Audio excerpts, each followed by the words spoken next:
this might be a bit lofty, but I would encourage people to find what their purpose in life is and what's important to them and why. For me, it's God first and and that shapes everything else. Like what career wise, who do I want to be, given what God has given me and my family life too. But really I see life as a gift. Hey, hey, greetings. Thank you for tuning in to RAA Talks. We're so glad to have you back with us. And my great guest on the show today is Jessica Lim. Jessica Ma Lim can sum up her bio with faith, family, friends, food, and fun. 5 F's.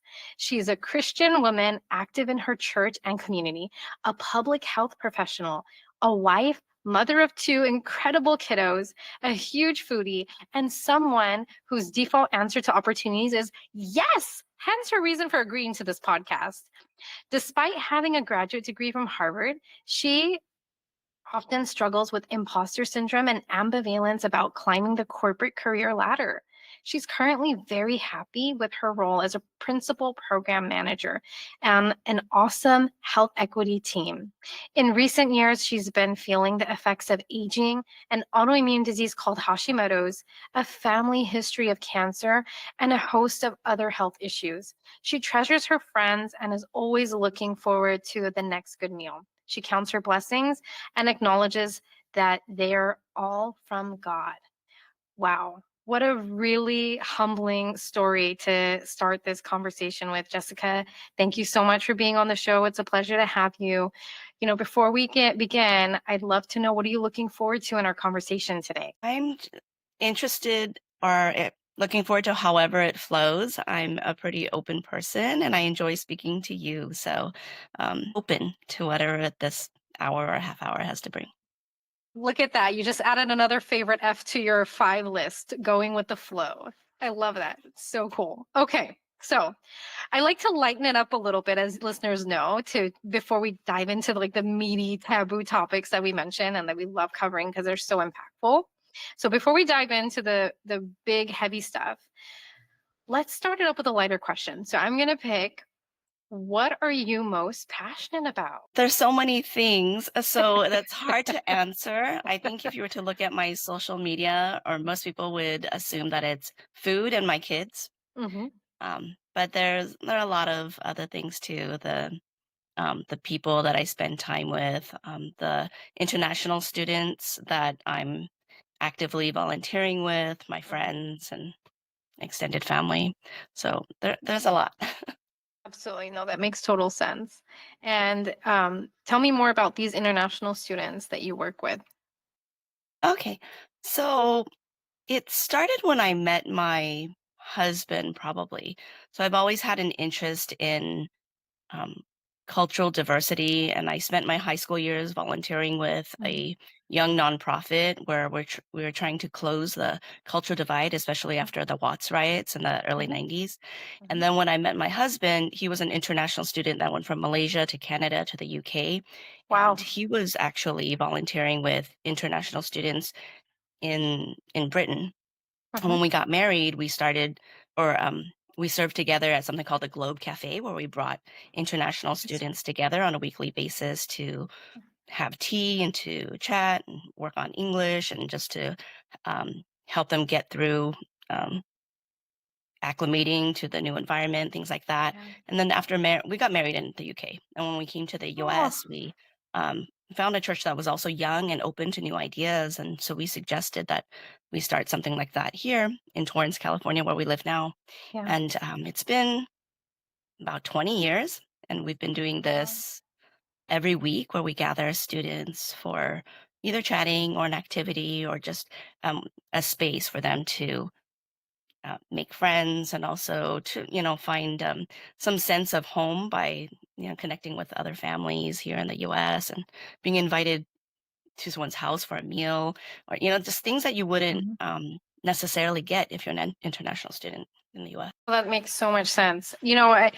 That's such a fun fact. I never knew that you lived in the UK, nonetheless that you were married there. So wow, new fact for me. Um, just tip for you guys, actually worked with Jessica many years ago, and so I know her from a previous life when I was in healthcare, and so it's just so fun to learn things about your colleagues and your friends that you might have never known if you didn't have a conversation, like a special one like this.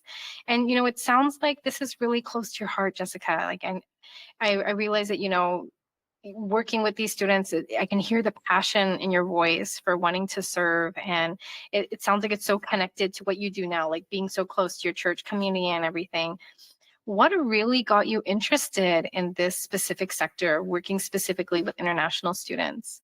Partly, it's because I find learning about cultures fun, but Hmm. also because I've seen the hurt that divides people when they don't understand each other's cultures.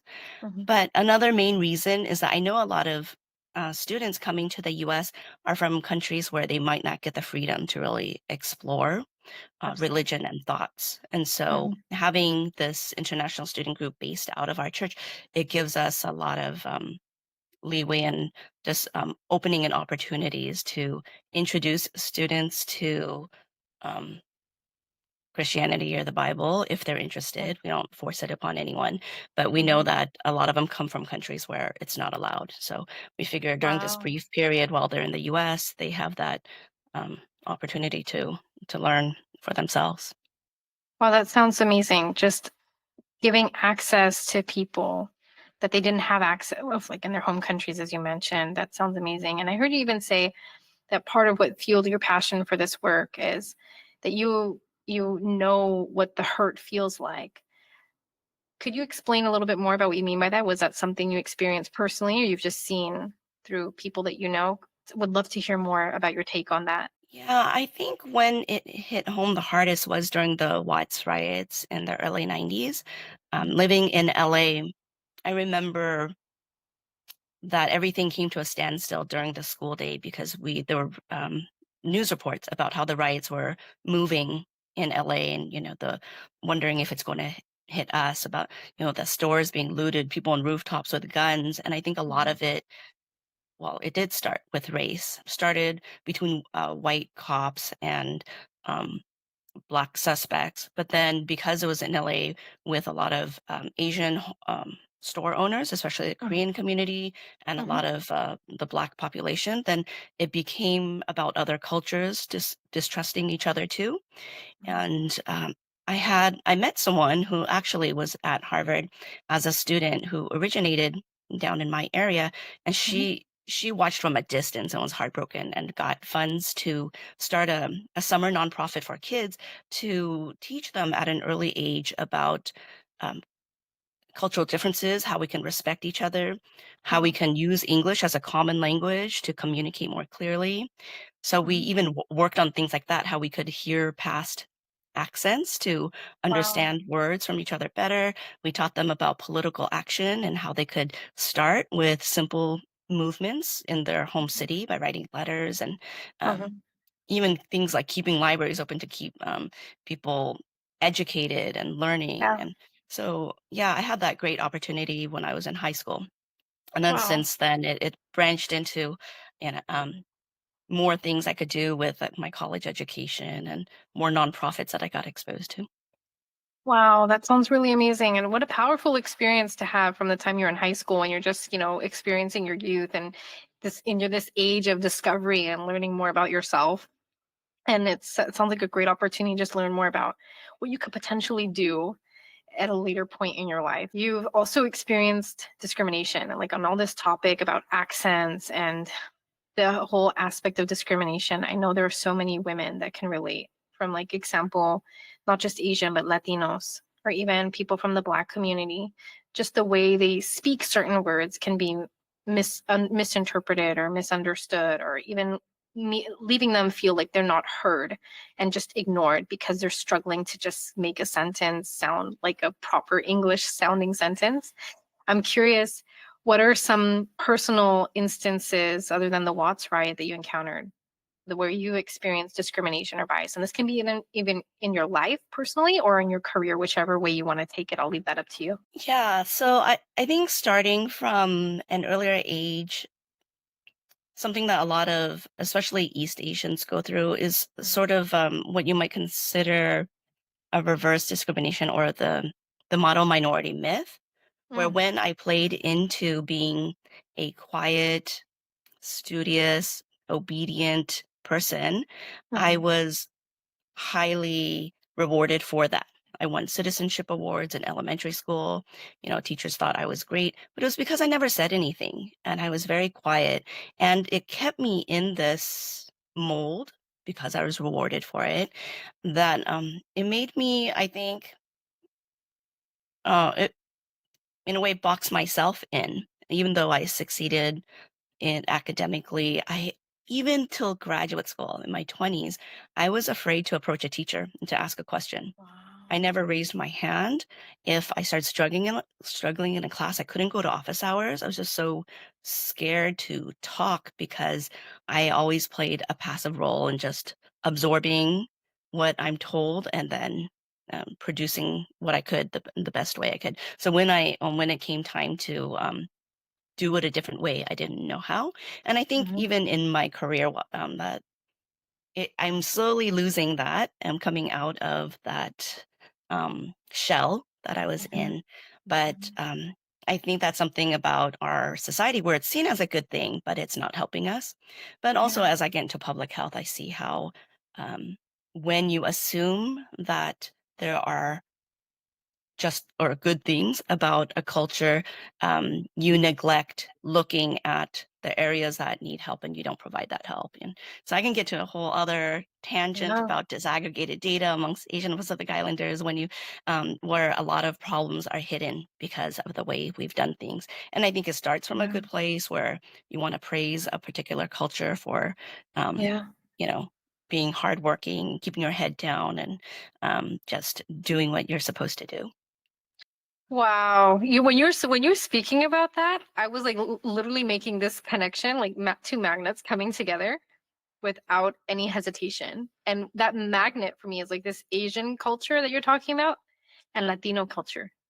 Because the whole like I don't know if I told you this before, but I'm actually Latina Caribbean American. And so Latino culture and Caribbean culture is really close to my heart. It's what I grew up with. And I always say like se parezco latino, pero mi corazón se parezco indiano, pero mi corazón es latino. As young as 5 years old, and like love the culture so much. So it's like part of me.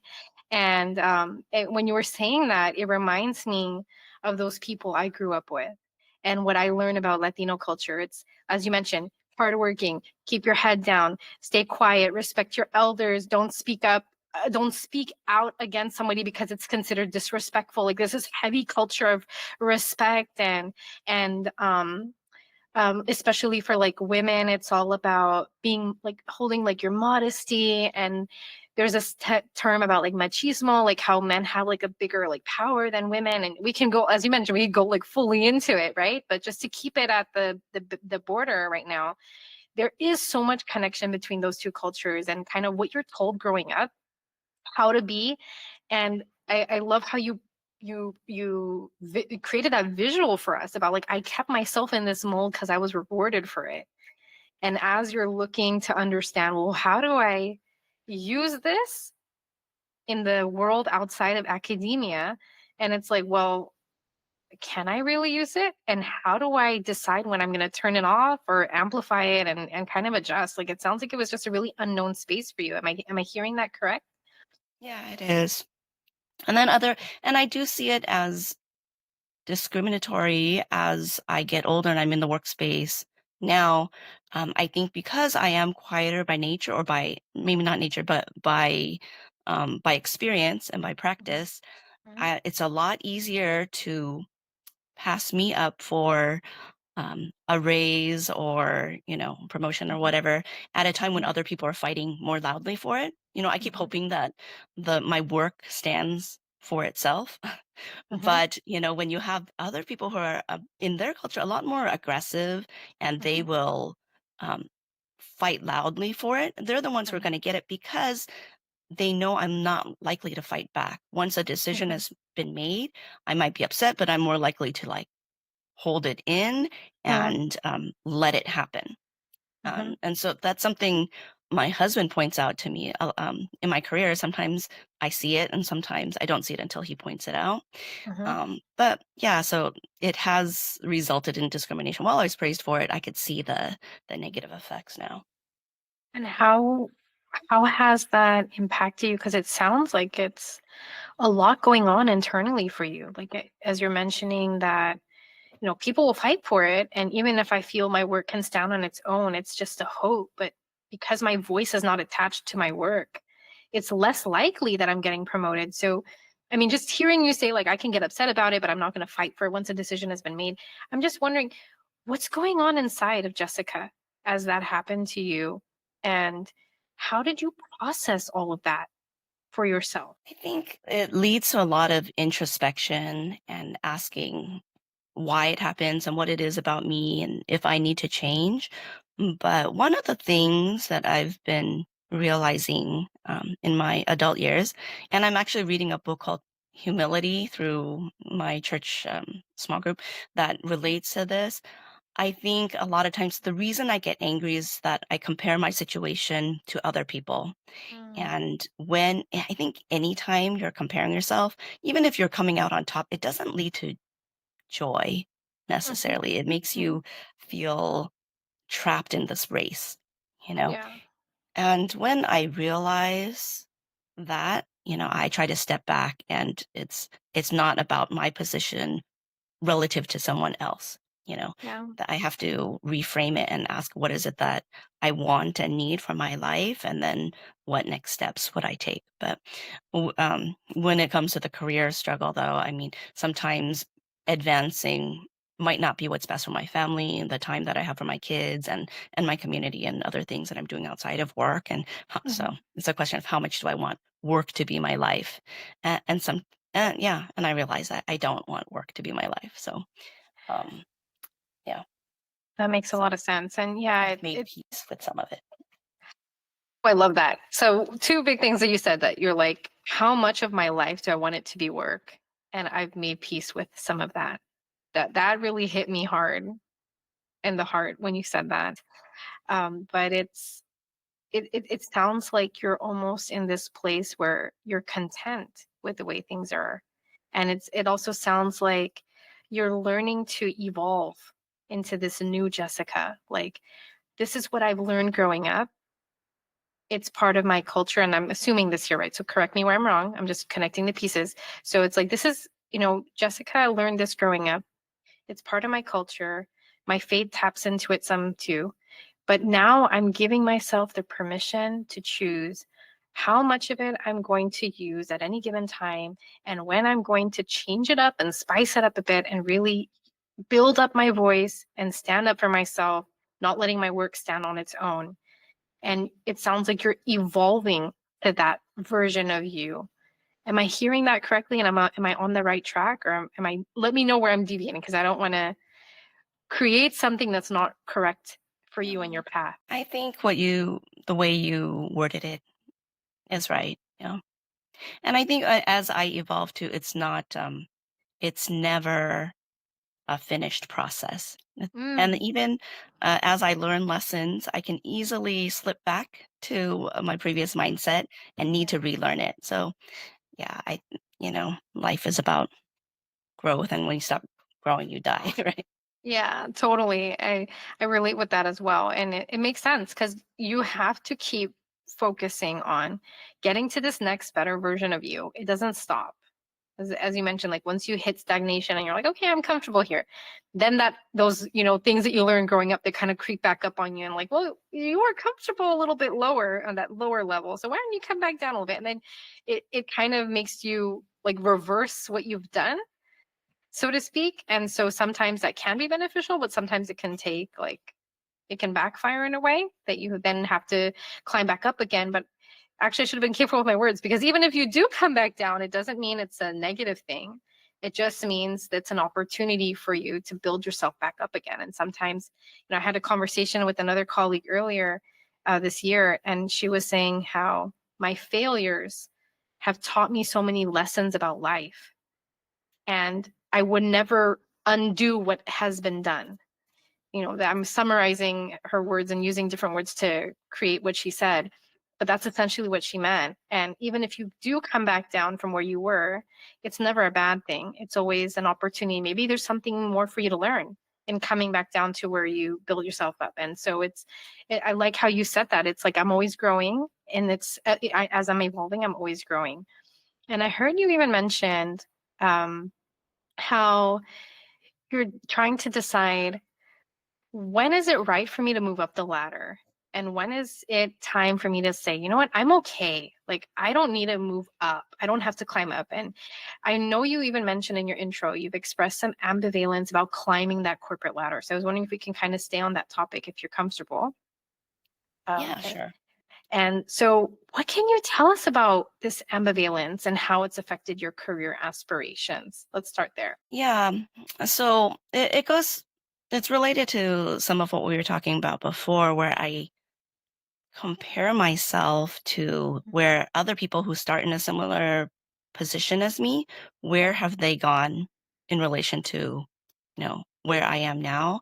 And Mhm. maybe that's my personality. I try to gamify everything. I do it when I drive and, in all these other circumstances, I'm always looking for comparisons to see how I'm doing. Mhm. Um, like something actually on LinkedIn caught my eye the other day where I saw someone who used to sit across from me in the cubicles from back when we were at healthcare partners. Oh, wow. And I feel like cubicle life is pretty lowly life as far as the corporate ladder goes. Like no one cares if you can concentrate or not. You just have to sit there and hear everyone's conversations and That's try right. to get Yep. something done, and then Hmm. as you gain more respect, you get your own private office. And, I never reached that while I was at Healthcare Partners. But I Hmm. remember there was a guy next to me and he was nice and all. But I remember one day I heard the finance folks in his area um, congratulating him. And he had been Mm. promoted. He's moving to a different office. He's going to have a higher role. And I thought, oh, that's great. But, I saw him recently on, LinkedIn, and he's the CEO of a healthcare company now.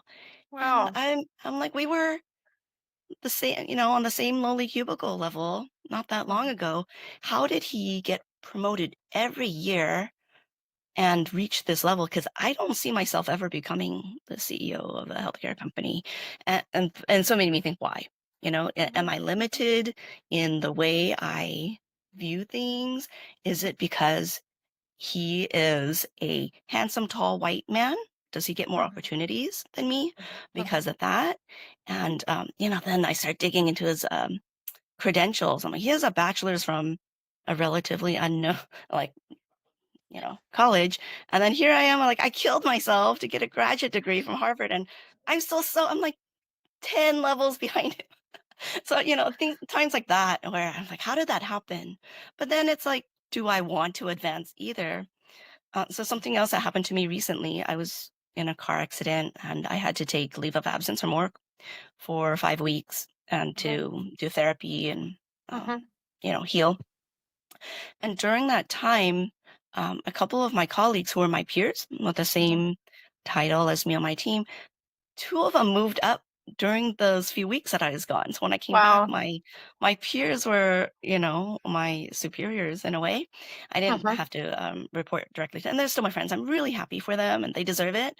Mhm. But like if I had been there, would I have fought for those promotions like against them? Would I have, and would I be in a different position now? But sometimes I have dissatisfaction and thinking I'm behind, but then Yeah. when I have, because they're still my friends, I have conversations. I'm like, do you like your new role? And they talk about how they really miss being program managers or principal program managers where you have decision making ability and intellectual input into specific projects. And that is what I like. But now a lot of their time is spent supervising others, dealing with HR things and you know personnel evaluations that are due, and all these things that take us Mhm. away from health equity work, which is why we came to this company. And so it reframes it. I'm like, what? am I upset because I want a higher position? Why would I want the higher position when Yeah. what I really want to accomplish in my career I'm doing now? So Wow. You know, that whole thing about comparison, it's such a common thread. No matter what age you're at, no matter where you're at in your career, what culture you come from, I feel like women have a tendency to compare. And not just with their male counterparts, or I'm sorry, other gender counterparts, but I feel it's mostly also occurs within women to women. And we sometimes get catty about it. And we're like, well, how come she got it? What did she do better?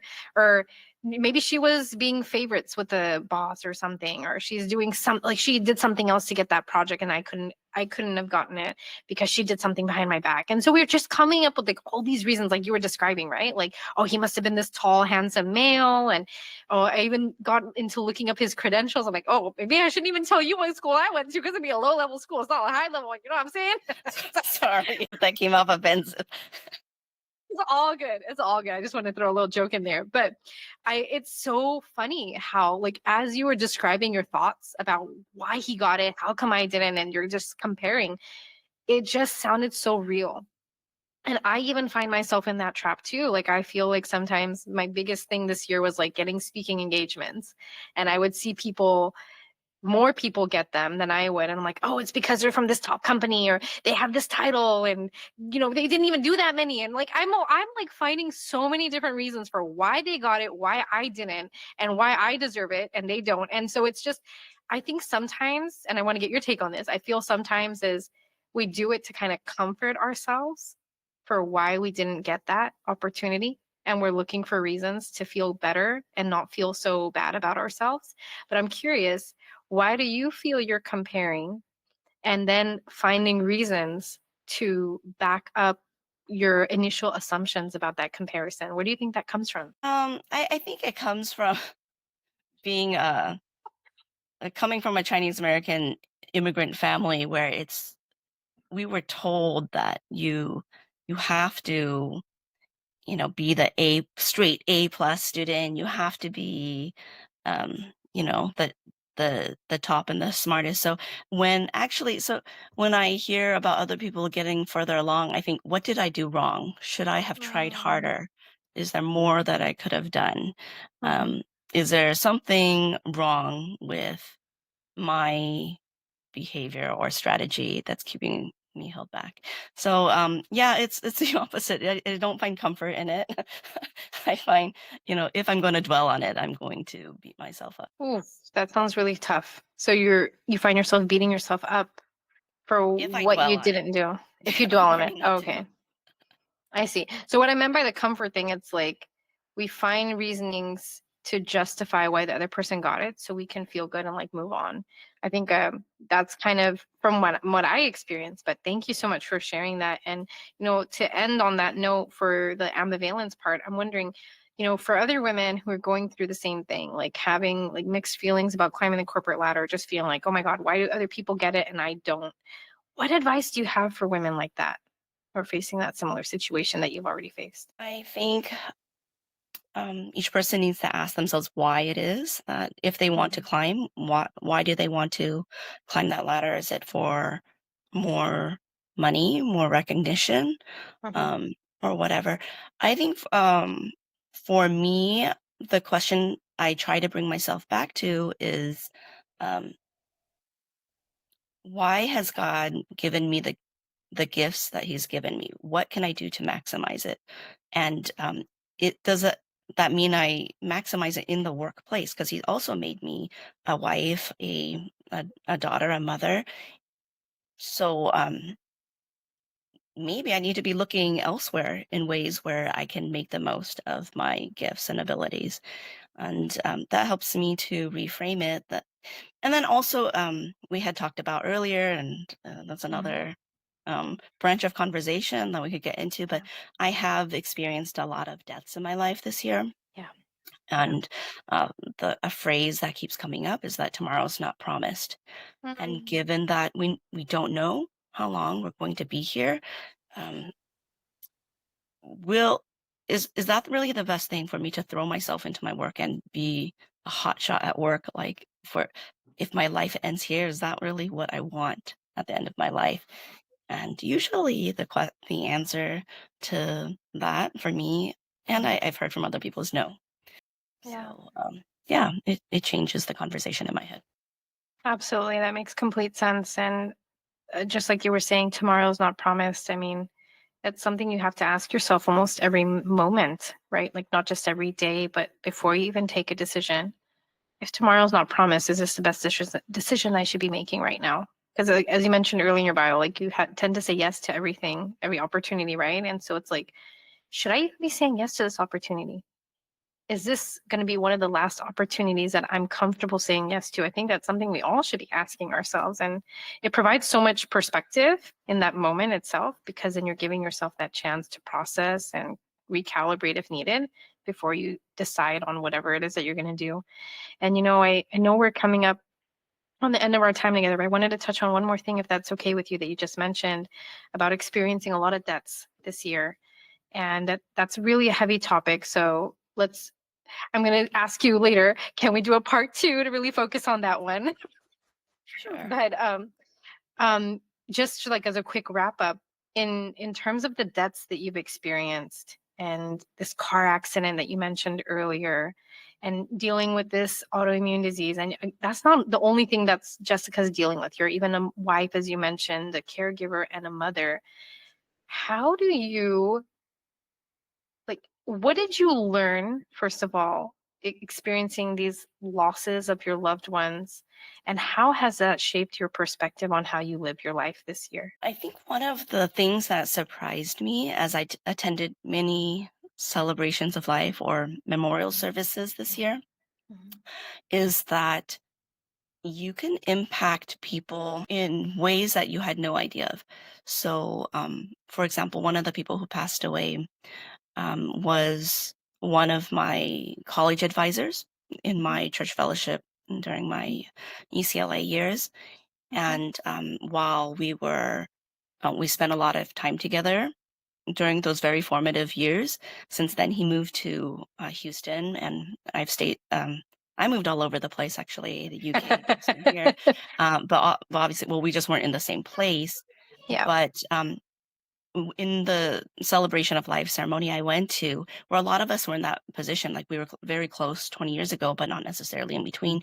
But the emotion in the room and the testimonies, I could see how deeply he impacted people, even from afar and or over time, without Mhm. having a lot of regular impact. Regular contact. Mhm. And what I learned was that it was the character Mhm. of how he conducted himself, and left a lasting impression on people. And Mhm. I've heard some people say they made one particular speaker said even though they weren't close, our friend who passed away made him want to be a better man. It gave him a higher level to work towards because he sees how um, godly yet human and real and um, personable, and all these other great attributes were, and that's why there was so much sadness in the room. Mhm. But there was such deep impact uh, Mhm. from afar and over long periods of time, and it just made me think that there's um, a, a lot that can happen that we don't know about, but even these distant relationships or impressions um, really affect people and can change people. So I found that encouraging. Yeah. That makes that's so heartwarming that you said that. Like you really don't know the impact that you're leaving on someone until you're not even there to acknowledge it, I suppose, in this case, right? Just the character you're describing about this person sounds like it was so profound that whoever walked in this person's life was gifted with some kind of impact that can change their life. And that sounds like a beautiful learning. Thank you for sharing that and opening up about this topic with us. I think you really lightened it up, and it's such a heavy topic to just talk about and be composed. So thank you so much for that. And as we come to the time the end of our time together, I'm wondering what's one last piece of wisdom that you would like to share with listeners as we talked about discrimination and culture and moving up the corporate ladder and coping, as we tie all that together, what's one advice that you would give? I would say this might be a bit lofty, but I would encourage people to find what their purpose in life is and what's important to them and why. For me, it's God first, Mhm, and and that shapes everything else. Like what career wise, who do I want to be? Given mhm, what God has given me and my family life too. But really, I see life as a gift from mhm. God, and as a Christian, I believe that that gift is through. Um, the person of Christ, and that has changed me. So, but for advice for everyone else, I'm like, find that. Don't let sometimes those deep thoughts are just too tiring, and maybe you just don't have the energy for it. But find what matters because tomorrow's not promised. Thank you so much. That's what a beautiful note to end on. And all right, well, thank you so much, Jessica. It's been a pleasure. Folks, I'm so sorry. As always, we've come to the end of our time together, even though we had an amazing conversation today again. But before you go, just want to make sure you subscribe to this podcast. Give us a follow on LinkedIn, Instagram, and YouTube for more great content from Raw Talks. And if you have any requests for future topics or speakers, feel free to send me an email at raihana@rawcoaching.com, and I'll drop that in the show notes for you too. It's been a pleasure to serve you all. And Jessica, once again, thank you. And we're going to go ahead and stop here. Have a great day, folks. Thanks.